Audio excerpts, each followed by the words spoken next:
Quiero compartir el texto bíblico de hoy para que no adentremos en la predicación acerca de la dignidad de la mujer, y quiero compartir con ustedes en la carta del apóstol Pablo al pastor Timoteo. Y quiero compartir con ustedes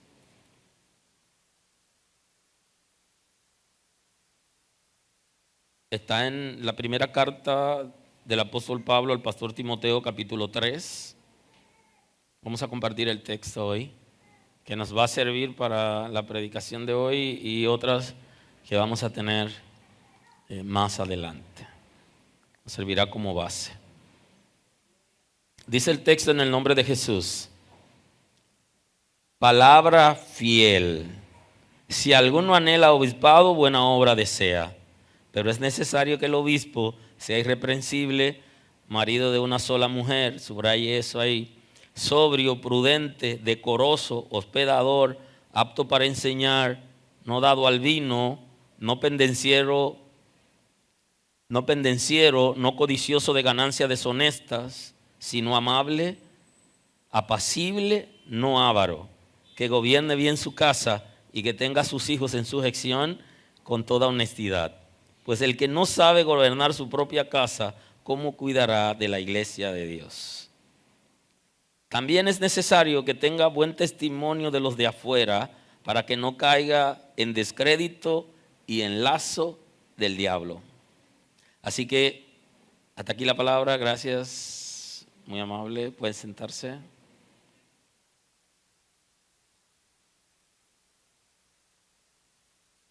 Nos adentramos hoy en nuestra predicación de la serie que estamos conversando acerca de las 3 fuentes de distracción en el ser humano. Y hoy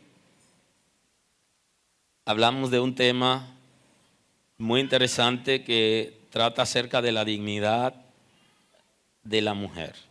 Cosa que ocurre en la gracia, porque la mujer tenemos que verla en 3 etapas. Número 1, la de Eva. Número 2, la mujer caída. Y tercero, la mujer del nuevo pacto. La mujer caída es la mujer que corresponde al antiguo pacto. No solamente es Eva, la de Adán, porque vemos a Eva aquí como la primera mujer en una relación estable conforme al diseño de Dios, y entonces ya cuando ella entra en la segunda etapa, no solamente le corresponde a ella, sino a su descendencia.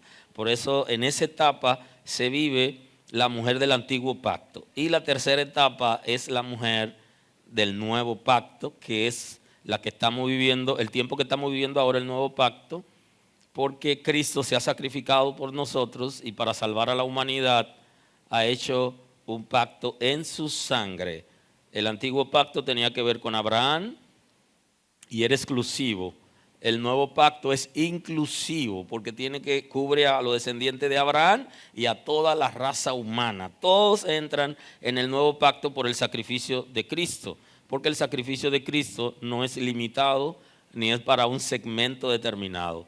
Aunque algunos creyentes están pensando que Cristo solamente murió por ellos, Cristo es universal y su sacrificio no es particular, sino también universal. Y alcanzó a todos y ha dado una nueva oportunidad para que nuestros pecados sean perdonados por su sacrificio en la cruz. De ahí es que el nombre de Cristo tiene autoridad, y creo que esa es la predicación de temporada que comenzamos mañana acerca de la autoridad del nombre.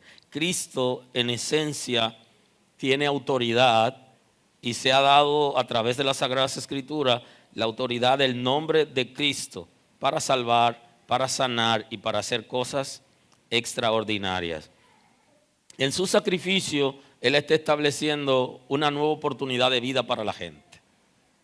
Un nuevo diseño, un nuevo pacto, ya no solamente es por ser descendiente de Abraham, ni por la circuncisión, sino que ahora aquí se pide la circuncisión del corazón, que no es físico, como la del antiguo pacto.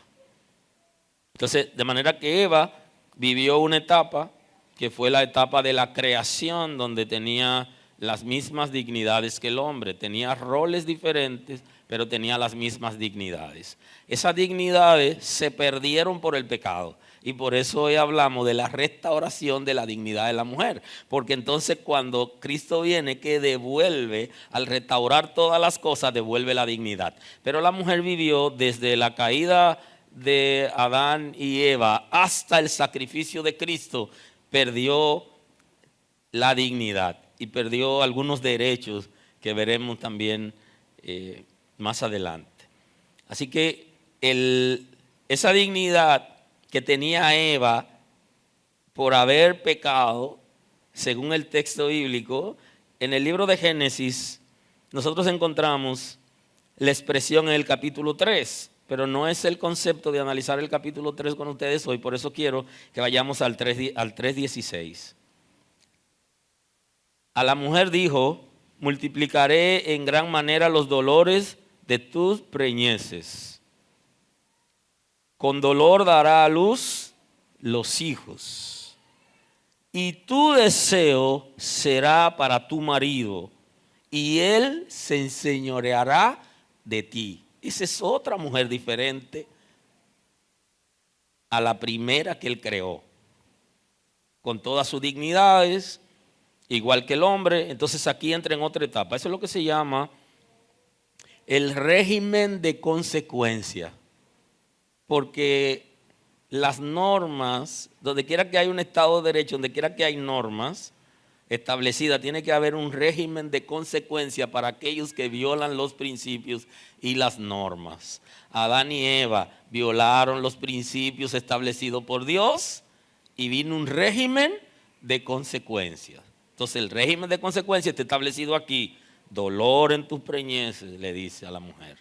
El hombre tenía que comenzar a producir sudor, tenía que trabajar arduamente para poder sostenerse. No quería decir que el hombre no iba a trabajar antes, lo que pasa es que ahora se le iba a hacer más difícil, porque la tierra, por causa del pecado, se la iba a poner un poquito más difícil. Iba a tener que arrancar la hierba y el cardo que iba a producir la tierra.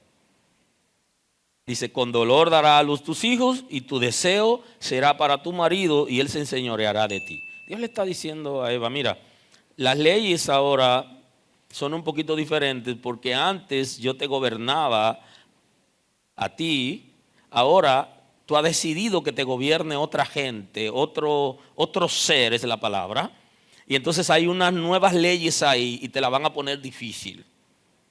No está diciendo Dios que Él quiere eso para Eva, no. Ese es el régimen de consecuencia porque ella había pecado. Cuando nosotros pecamos hay un régimen de consecuencia, independientemente que sabemos que Dios va a perdonarnos. La Escritura dice: si ustedes pecan, tienen abogado, que es Cristo. Y esa es una expresión también del nuevo pacto. Ahora, todo pecado trae unas consecuencias. Entonces, el régimen de consecuencia que se le establece a Adán y a Eva por el pecado está establecido en el capítulo 3. Ahora, a Eva le está diciendo varios puntos importantes en la que ella se iba a degradar. Entonces le dice: tu deseo será para tu marido, y él se enseñoreará de ti. El Señor le está diciendo: por tu pecado te convertirás en una esclava, será una esclava. Pero esa palabra no era para Eva solamente, sino para la descendencia de Eva. De ahí es que Cristo en el nuevo pacto viene a restaurar todas las cosas para que sean como al principio de la creación. Y entonces aquí en el sacrificio, Cristo le devuelve la dignidad que Eva perdió a nombre de ella y de su descendencia. Y de eso es que queremos hablar y que quisiera introducir hoy, porque esta predicación no corresponde a esta serie, pero es necesario explicarlo para que puedan entender lo que sigue. De manera que la dignidad que se refiere, quiero hablarle de unos puntitos interesantes acerca de lo que es la dignidad, para que podamos ver cómo aterrizamos en la predicación de hoy. Número 1, la dignidad se basa en el reconocimiento de la persona de ser merecedora de respeto. Palabra clave. Y deben anotar esa también. La palabra respeto. ¿Por qué la mujer del antiguo pacto, la mujer caída, pierde la dignidad? Porque ya no había ningún respeto. Ella pasó a ser esclava del marido.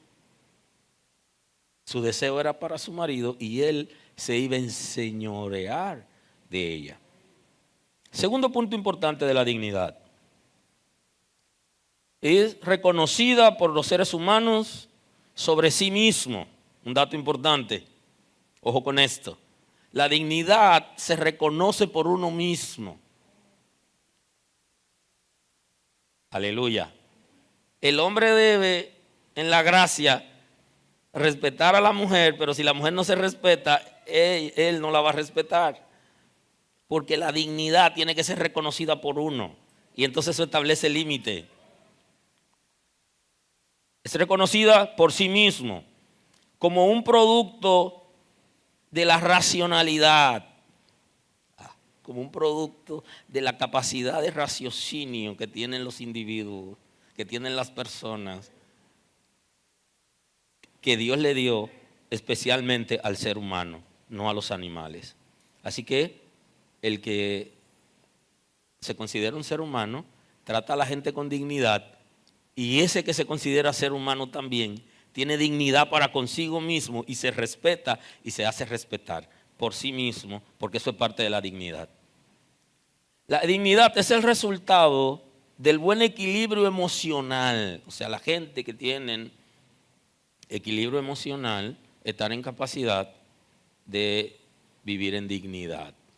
Aquellos que emocionalmente están fuera del equilibrio, están desequilibrados, necesitan asistencia porque no pueden vivir en dignidad, ni pueden exigir dignidad, ni dar dignidad por su condición. Dice también la Declaración Universal sobre lo que se conoce como la bioética y derechos humanos, dice lo siguiente. Dice que el respeto a la dignidad humana emerge del reconocimiento que todas las personas poseen un valor intrínseco, o sea, un valor que está dentro del ser humano,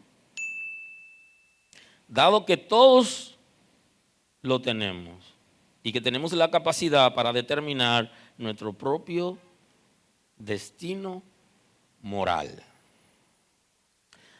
Mire, en la Escritura, en el capítulo 5 del libro de los Hechos, hay un caso muy importante que lo hemos analizado históricamente, lo hemos analizado desde el punto de vista de la racionalización, lo hemos visto desde el punto de vista del pecado. Es un texto muy conocido y se trata de una pareja.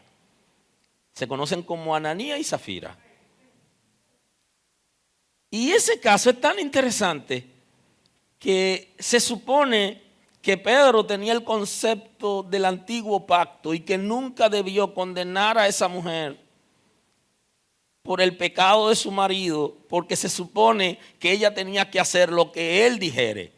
Pero él la condenó con las leyes del nuevo pacto, porque la dignidad había sido devuelta. Él le dijo a ella que debían mentir a Pedro acerca de la venta de una heredad.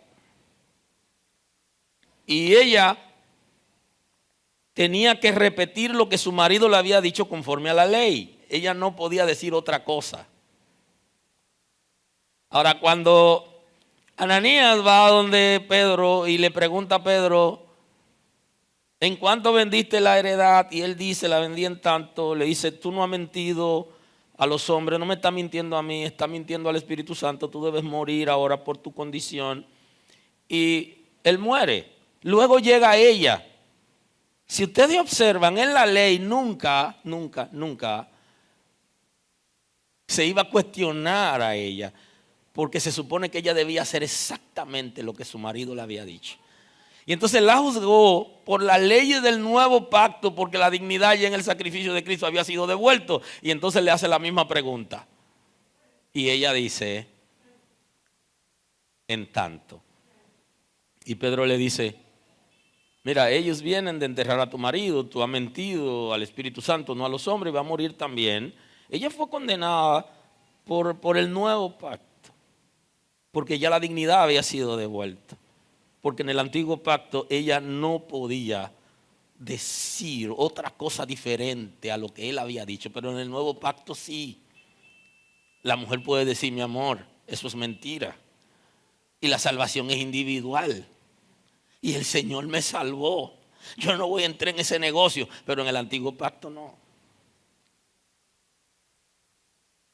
Porque ella no se pertenecía. Bueno, entonces se puso interesante. Estamos hablando de la dignidad como restaurada, como la que tenía Eva en el principio. Dice que la dignidad se basa en el reconocimiento de la persona de ser merecedora de respeto, es decir, que todo ser humano lo merece sin importar cómo sea. O sea, no importa qué ser humano sea, merece dignidad.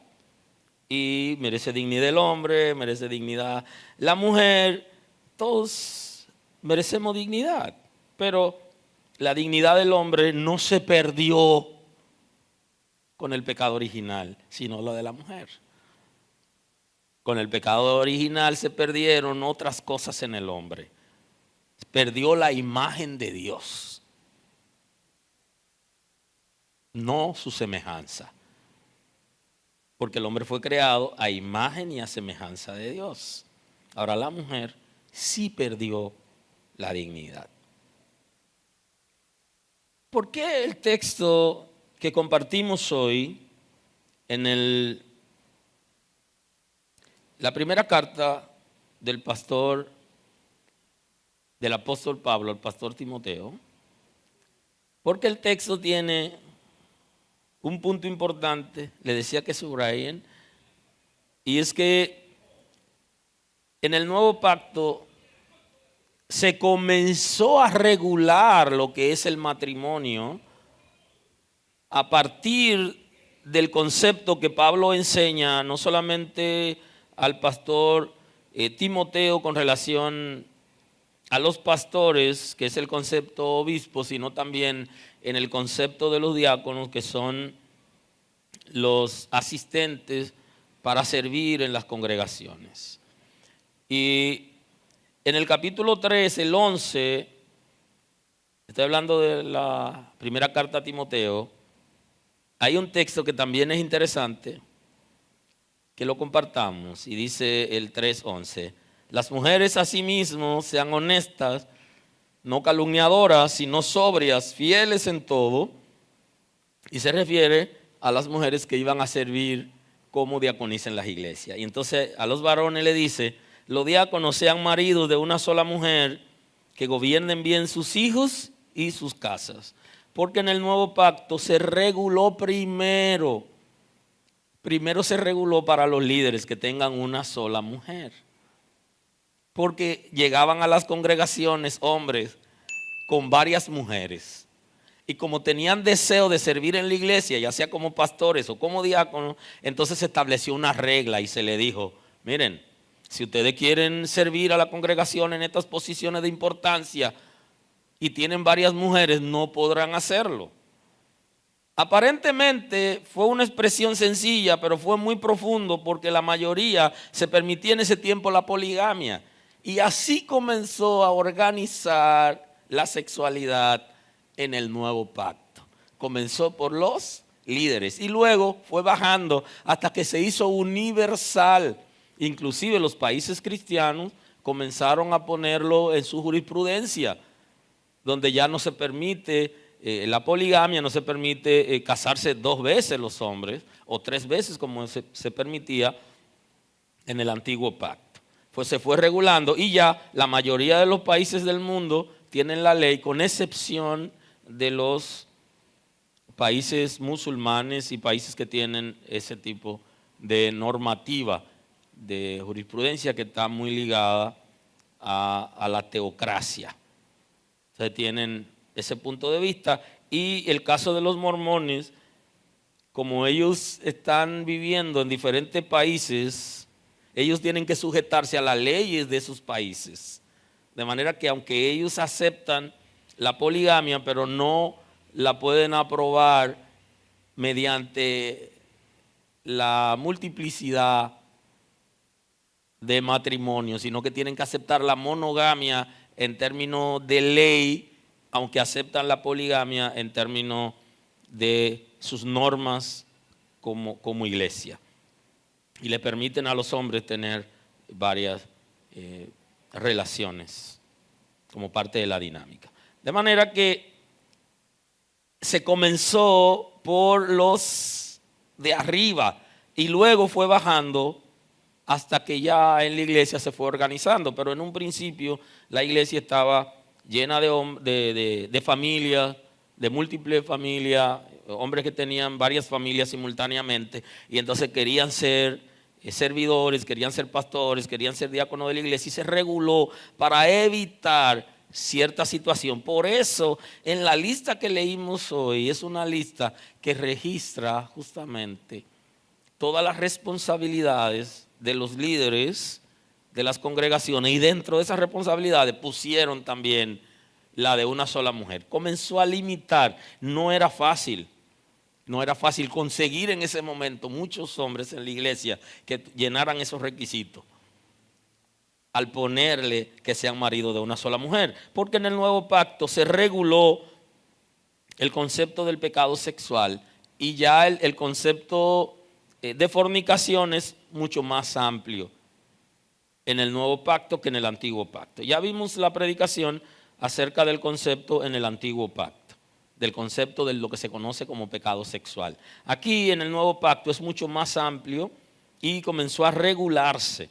Ahora, hay una parte importante que el Señor ya en el antiguo pacto estaba regulando para evitar cierta situación. No se prohibió que los hombres tengan más de una mujer. No, el concepto pecado sexual no estaba establecido para los hombres tener más de una mujer, sino para las mujeres tener más de un esposo.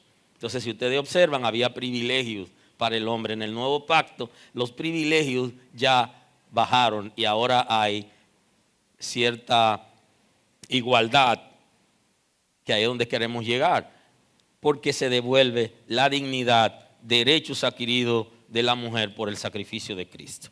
Y en ese concepto, en el antiguo pacto, hay unas expresiones que tenemos que tomar en cuenta para poder hablar del pecado sexual. Y es que el Señor en el libro de Levítico, y creo que ese texto también lo compartimos en la predicación anterior, habla acerca de las relaciones con un hombre con sus hermanas. Y le dice que no debería en vida descubrir la desnudez de la hermana de la esposa. Porque el Señor está diciendo, no quiero que la haga rival. El concepto, quiero que lo anoten por ahí, porque el concepto es rivalidad. Cuando un hombre tiene más de una mujer o una mujer tiene más de un hombre simultáneamente, genera una rivalidad. Y entonces el Señor reguló y dice, no quiero que enfrente a dos hermanas. Y le dice en vida, porque si la hermana ya había muerto, podía elegir como esposa a cualquiera de sus hermanas. Pero el Señor le dice, no quiero que genere rivalidad. Y ese es el concepto que se está utilizando también aquí cuando Pablo está tratando de que los líderes de las iglesias tengan una sola mujer. Es para que no se le armen unos líos en la iglesia y se generen rivalidades. Y ese concepto de rivalidad ustedes lo conocen en Ana. Y es sumamente importante porque el texto de Ana se maneja muy bien en la iglesia acerca de la condición que ella tenía. Y a veces los niños que están en las iglesias escuchan esa predicación y no lo entienden. Pero ¿cómo es que ese hombre tenía dos mujeres? Bueno, porque en el antiguo pacto se permitía eso y ahora estamos en el nuevo pacto, ahora estamos en otra época diferente. Y entonces el texto está diciendo que cuando llegaba, estoy en 1 Samuel 1:4, que cuando llegaba el día en que el Cana ofrecía sacrificio, daba Penina a su mujer y a todos sus hijos y a todas sus hijas, a cada uno su parte. Pero a Ana daba una parte escogida porque amaba a Ana, aun cuando Jehová no le había concedido tener hijos. Y ese concepto es sumamente importante. Él dijo, Jehová no le había permitido tener hijos. Ojo con eso, ¿eh? Y su rival, subráyelo aquí, su rival la irritaba, enojándola, entristeciéndola, porque Jehová no le había concedido tener hijos. Ella hacía bullying. Ese concepto que se está manejando hoy en la escuela, en el trabajo, hasta en la iglesia hacen bullying. Y este era el pueblo de Dios. Y eso se convirtió en una opresión para esta mujer. No quería ni comer. Imagínense usted, Ana, cómo estaba. Lo entristecida, angustiada, dolida, porque su rival, que es el concepto bíblico, había una rivalidad, había una competencia por el marido entre ellas. Entonces su rival la oprimía, haciendo bullying de ella siempre que la veía. Y le decía, mira mis hijos, Jehová a mí me ama, a ti no. ¿Ah? Y entonces esto generaba toda una crisis. ¿Se dan cuenta que en el nuevo pacto se devuelve la dignidad de la mujer? ¿Alguien está aquí hoy? Parece que no hay muchas mujeres aquí. Aleluya. Porque donde están las mujeres siempre se siente. Aleluya. Aleluya. Entonces ella, su rival, la irritaba, enojándola y entristeciéndola porque Jehová no le había concedido tener hijos. Y así hacía cada año cuando subía a la casa de Jehová. La irritaba. Así por lo cual Ana lloraba y no comía. El Cana, su marido, le dijo, Ana, ¿por qué lloras? ¿Por qué no comes? ¿Por qué está afligido tu corazón? ¿No te soy yo mejor que 10 hijos? Aleluya. Y esa es una manera, perdonen la palabra, ilusa hasta de los hombres, creer que nosotros vamos a llenar las expectativas de las mujeres totalmente y que no necesitan a nadie más. No. La mujer necesita tener sus hijos como parte del complemento de su vida. Y él le decía, esto era una manera de consolarla, pero no había forma de consolarla como ella se sentía, producto de que no había tenido hijos, no tuvo esa posibilidad en ese momento. Hasta que el Señor luego le dio la oportunidad de tener hijos y disfrutó todo aquello de los hijos, porque no solo le dio uno. Y ojo con eso, cualquier caso parecido a la realidad, nos gozamos. Después que se abre la matriz, no hay quien la cierre. Ahora hay que buscar médicos para que lo cierren. Aleluya. Sí, en la iglesia ocurre eso, que están orando y le piden al pastor oración para que la esposa pueda concebir. Y después entonces van donde el médico y le dicen, doctor, pare esto, que no podemos más. Sí, oramos para que se abra la matriz, después le piden al médico que la cierre. Porque entonces la matriz se abre. Y eso pasó con Ana y comenzó a tener hijos. Entonces, no, que yo no quiero tanto. Está bien así, Señor, pero el Señor no para. Comienza a fluir. Así que prepárense los que están pidiendo que le abran la matriz. Porque no es de uno. Aleluya. De ahí para allá comienza a fluir. Y entonces estamos después diciendo, para Jehová. Y como Jehová no para, entonces vamos donde el médico para que esterilice. Eso es sumamente interesante. Eso es como la contradicción de la vida, ¿no? En esta dinámica. Pedir a Dios que abra la matriz y después pedir a un médico que la cierre. Pero eso son dinámicas que no quiero entrar en contradicción para que no vaya alguno a pensar en algún concepto confuso de interpretación bíblica. No me estoy refiriendo a eso, sino en términos general a la praxis de la vida. Entonces, ese concepto de rivalidad quita la dignidad baja la mujer a una vida que no es vida. Y entonces en el concepto del nuevo pacto, el Señor está devolviendo la dignidad acompañado de la vida.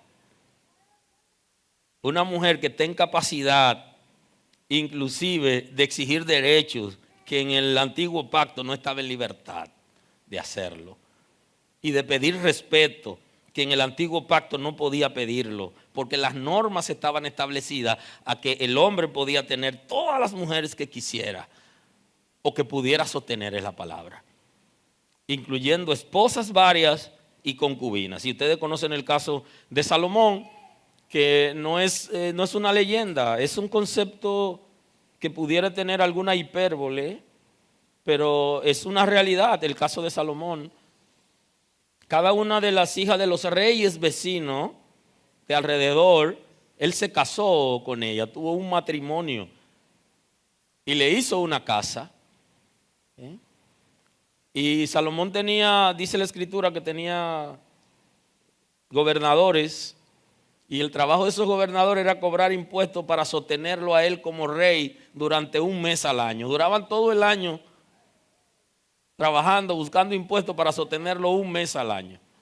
Y así tenía para cada mes un gobernador que lo sostenía, porque la vida de él era espléndida. Y ya conocen de la reina de Saba,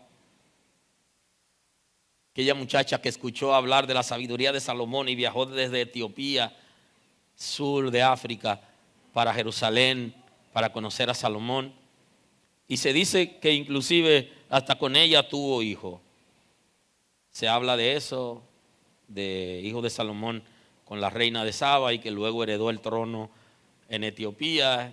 Y ya eso es para analizarlo en otro escenario acerca de la dinastía en Etiopía, y que posiblemente desciendan de Salomón. Y así tuvo hijo con las hijas de los reyes y hacía todo una boda, porque estaba permitido en el antiguo pacto. Y también estaban permitidos lo que se conocen como las concubinas, que vivían en una casa, o lo que popularmente se llama harén, que eran una casa donde vivían las mujeres que pertenecían al rey o a cierta persona, funcionario o persona que tuviera cierto poder adquisitivo. Y eso incluía que tuvieran a un hombre que sea eunuco, por cierto, que es un concepto también que lo veremos más adelante en una de las predicaciones.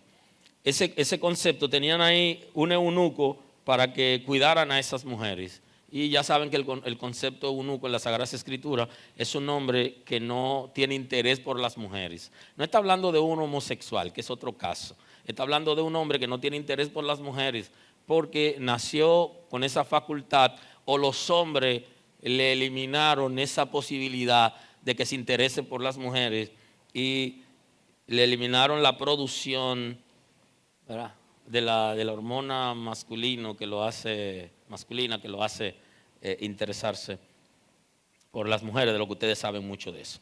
Entonces, tenía todo ese engranaje, estaba permitido, aunque regulado en la ley. Hay un caso que llama mucho la atención acerca del concepto que Dios ha tenido siempre de la mujer, aún en el antiguo pacto. Y lo encontramos en la relación de Abraham y Sara en el Génesis. En el capítulo 21, a la altura del versículo 9, hay un mensaje interesante ahí. Vio Sara que el hijo de Agar, la egipcia, el cual ésta le había dado a luz a Abraham, se burlaba de su hijo Isaac. Por tanto dijo a Abraham: echa a esta sierva y a su hijo, porque el hijo de esta sierva no ha de heredar con Isaac mi hijo. Observen el concepto, sigue el concepto bullying. Obsérvenlo. La rivalidad trae ataque, opresión y bullying. Eso es lo que pasa cuando hay relaciones múltiples. Hay una persona que se burla de la otra persona y lo humilla, lo ataca. Eso es normal desde antes. Y Sara entró en crisis porque ella voluntariamente le permitió a Abraham tener otra mujer en su casa y después se dio cuenta que había cometido un error, pero ya era tarde. Oh, pero no estaba bien ella. Diría alguien de que Sara, bien, estaba las leyes eran esas, pero seguía siendo mujer. Y el instinto natural de la mujer es preservarlo de ella. Y Sara se dio cuenta que había cometido un error porque la muchacha era un poquito más joven que ella, considerablemente más joven. Y al final ella sentía que le había quitado el marido. Y cuando tiene un hijo por milagro, milagro de Dios, entonces mandaba a ella al muchacho grande. Usted conoce el concepto cocotazo, ¿verdad? Para los que no son dominicanos, es cuando le dan con el puño por la cabeza a las personas. Y tenía en zozobra a Sara, y una madre como Sara con un solo hijo, sobreprotectora, imagínense, nadie podía pegársele al muchacho, aún su propio hermano, y ella le decía, eso es parte de la dinámica, ¿no? Entonces dijo Dios a Abraham, no te parezca grave a causa del muchacho y de tu sierva. En todo lo que te dijere Sara, oye su voz, porque en Isaac te será llamada descendencia. Oiga, Dios tuvo que intervenir para que Abraham escuchara a Sara. Las leyes protegían a Abraham y Sara tenía que quedarse callada aún con sus exigencias. Dios tuvo que intervenir y dijo, Abraham, oye tu mujer y saca a esa muchacha de la casa con todo y muchacho. Solo con Abraham escucharlo le generó una crisis. Dios tuvo que intervenir. Y quise compartir el contexto porque Dios quiere preservar la familia, quiere preservar el matrimonio y no ha estado de acuerdo con la rebeldía del hombre aún en el antiguo pacto. Porque aunque se permitía la poligamia, también él reguló el asunto. Y el caso de Sara, que es antes de la ley, caso de Sara y Abraham, pero ya correspondía a la mujer caída. Sara está dentro del concepto de la mujer caída que perdió la dignidad. Ella reclama a su marido no le hace caso, ella insiste, él no le hace caso, ella no podía ir donde ningún tribunal porque nadie la iba a escuchar a decir, pero me metió otra mujer en la casa, perdió la cabeza, o yo me voy, no podía hacer nada de eso. Sin embargo, Dios interviene porque Dios ha estado claro desde el principio, ha aclarado siempre al ser humano, desde el principio es la palabra, que el ser humano, aun cuando tenía libertad para elegir varias mujeres, el deseo de Dios, y ese concepto se llama desde el principio. Y Cristo está citando justamente, en el principio no fue así. Y es el concepto que lo veremos también en predicaciones sucesivas y que hoy quiero solo introducir este concepto. En el capítulo 19, versículo 7, le dijo, ¿por qué pues mandó Moisés dar carta de divorcio y repudiarla? Es una pregunta. Él les dijo, por la dureza de vuestro corazón Moisés permitió repudiar a vuestras mujeres, mas al principio no fue así. Y ese principio es antes del pecado. Y ustedes se van conmigo, el principio que establece está antes del pecado, está en el libro de Génesis. Vayan conmigo. En el libro de Génesis, en el capítulo 1, ustedes se saben el texto, es muy, muy conocido. 1:27, y creó Dios al hombre a su imagen, a imagen de Dios lo creó, varón y hembra los creó. Cristo se está refiriendo a ese principio. Dice, ustedes están dando carta de divorcio a sus mujeres por la dureza de su corazón. Ahí él no está diciendo que las mujeres están dando carta de divorcio a los hombres, porque en la ley la mujer no daba carta de divorcio. La mujer tenía que callada. Sara oró y Dios le escuchó e intervino y le dijo a Abraham: haz lo que te está diciendo tu mujer. Pero eso es un caso especial, totalmente diferente a la realidad en ese tiempo. Entonces, en este caso, Cristo está diciendo, le están dando carta de divorcio porque su corazón se ha puesto duro, se ha endurecido. El concepto corazón en la Escritura, ustedes saben, hay 3 conceptos en la Escritura que se refieren muchas veces al ser espiritual, y es el espíritu, corazón y alma. No es lo mismo, pero a veces indistintamente la Escritura se refiere al concepto de cuerpo espiritual. Entonces, ¿qué? Ahí usted le puede poner conciencia, puede sustituir conciencia. Tienen la conciencia petrificada. Usted le puede poner ahí, la relación con Dios está atrofiada. ¿Qué significa? Que no son fieles a Dios, no eran fieles. Y entonces Cristo le dice, la están repudiando porque su corazón es duro, se han endurecido. Pero al principio, y se refiere de la creación, no fue así, porque si Adán rechazaba a Eva, ¿dónde la iba a encontrar? ¿A quién iba a encontrar? Lo creó uno, para una y una para uno, con el propósito de que hicieran pareja, familia y llenaran la tierra. Entonces Jesús está diciendo, al principio no fue así. Y volvemos al concepto de Dios. Cuando llama la atención a Abraham y le dice, escucha a tu mujer, es porque Dios desde el principio quiso evitar el conflicto en la familia con la multiplicidad de relaciones. Quiso evitar ese conflicto y que las relaciones estén debidamente organizadas bajo el matrimonio y que las parejas sean el uno para el otro. Ese es el concepto que Dios nos está trayendo. Por eso ya en el nuevo pacto se está regulando que como Cristo ha restaurado todas las cosas, ahora los líderes entren en esa restauración en el principio, y luego toda la congregación, todo el que cree en Cristo tiene que entrar en esa nueva regulación que trajo el concepto del nuevo pacto, del sacrificio de Cristo, de lavar nuestros pecados en su sangre para tener una vida diferente, una nueva oportunidad. Es el concepto para ser perdonado.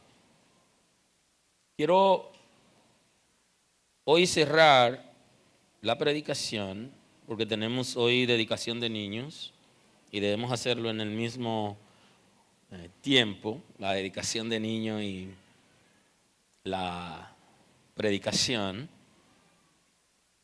por asunto estratégico, ¿no? Así que concluyendo en el día de hoy, podemos observar que la restauración de la dignidad de la mujer trajo consigo lo que se conoce como derechos adquiridos. Y no me puedo ir de aquí sin decirle que esos derechos están en la mujer, en la relación de parejas, en la sociedad y en la familia. En la familia, ¿qué recibió? Recibió el derecho de elegir. La mujer no tenía derecho de elegir, sino que sus padres elegían por ella. Y no tenía el derecho de elegir parejas. Ya en el nuevo pacto, las cosas son diferentes y la mujer tiene derecho a elegir a una persona. Y ese derecho de la elección también tiene derecho a decir que no. No, ese no. Y no se le puede imponer. Y todos esos beneficios son producto de la restauración de su dignidad en el nuevo pacto. En el matrimonio tiene derecho a exigir que su esposo sea solo para ella. Ese es un derecho adquirido por la mujer en el nuevo pacto, que puede decirle al marido, oye viejo, hasta ahí está bien, debe estar solo conmigo. Que ese derecho lo tiene el hombre desde antes de repudiar a la mujer si estaba con otro. Entonces la mujer también tiene derecho adquirido en el nuevo pacto de decirle al hombre, tú puedes ser para mí. Ese es un derecho adquirido en el nuevo pacto. Y eso tiene que ver con el respeto a la dignidad que tiene el hombre como tal y que la mujer recuperó en el nuevo pacto. Tiene ese derecho al respeto. Tiene derecho a ser escuchada y derecho a que se haga justicia. Eso es interesante, porque antes no tenía ninguno de esos derechos. Inclusive en el antiguo pacto hay un tema muy interesante donde unas muchachas decidieron solicitar a Moisés que le escuche. Y Moisés oró. Y de nuevo Dios se metió en el negocio. Y le dijo, Moisés, escuche a esas mujeres. ¿Y qué le decían esas mujeres a Moisés? Pero nosotros no tenemos varones en casa, ni tenemos padres. Nos va a desamparar Moisés. Entonces Dios no es un Dios de mujeres también. Se le armó el rebú a Moisés. Esa muchacha le arman un rebú. ¿Y qué hizo Moisés? Bueno, ahora Dios le dijo, escúchala y dale su tierra, que ella también merecen porción de lo que tú le estás dando a los hombres. O sea, Dios no está haciendo acepción de personas. Es un comportamiento patriarcal que viene todo el antiguo pacto y que mucha gente lo están viviendo en el nuevo pacto. Tienen derecho a que se le haga justicia.